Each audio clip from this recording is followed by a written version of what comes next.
Tell me about the single player mode. Well, there's hours and hours of content for you in the single player mode, and it's divided into two separate components. We've got the campaign mode and the puzzle mode.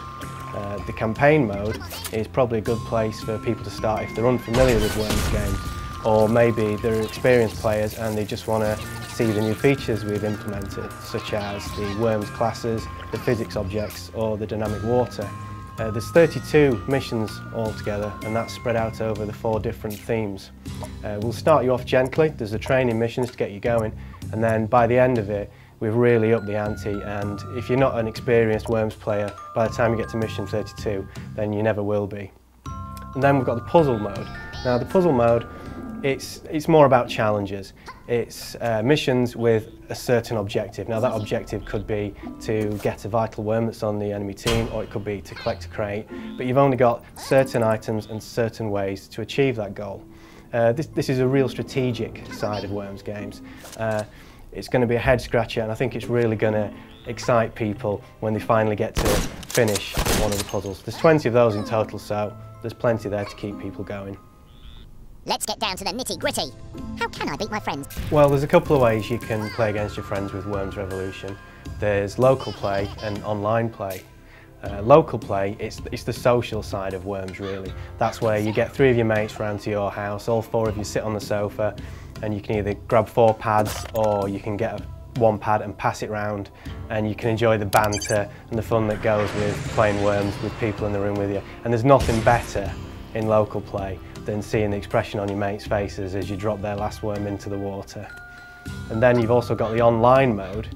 In online mode, you can set up a lobby yourself and you can tailor it to whatever settings you like, and then you can invite people, or you can wait for it to fill up, and you can basically take on the best players in the world really. This is where you're going to have improved your skills, because there's some great Worms players out there.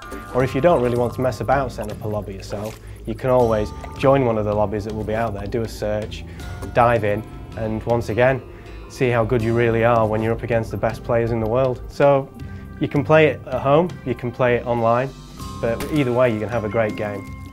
What modes are available to play? Well, we've got 3 modes that you can choose from to play. We've got the deathmatch mode, the forts mode, and the classic mode. Deathmatch mode is probably the bread and butter mode really in Worms Revolution. It's the one that most people will be familiar with, and maybe the mode that people will play first. With this you can set up a game with 3 other players, or 3 AI combatants if you wish, and you can set up your scheme settings, and then basically you're straight into a match. You're going to be able to use the physics objects, the dynamic water, and make use of the classes, and it's a case of the last worm standing. Secondly, obviously we've got the forts mode like I mentioned. Now the forts mode is probably my favourite mode. What we've got there is similar to deathmatch mode in fact, but the landscape is set into 2 separate forts, one either side with a body of water in between. Now this means that you've got to use a little bit more strategy here, because you can't get directly to the opposing teams. So you might want to use height to your advantage and try and get shots down from above, or you might want to bunker down and maybe do hit and run, dark side tactics essentially. Either way, I think forts mode is probably going to be the one that people get the most fun out of, especially for me. Aside from the fact it looks beautiful as well, I think it's probably one of the most beautiful landscapes we've created, the forts mode.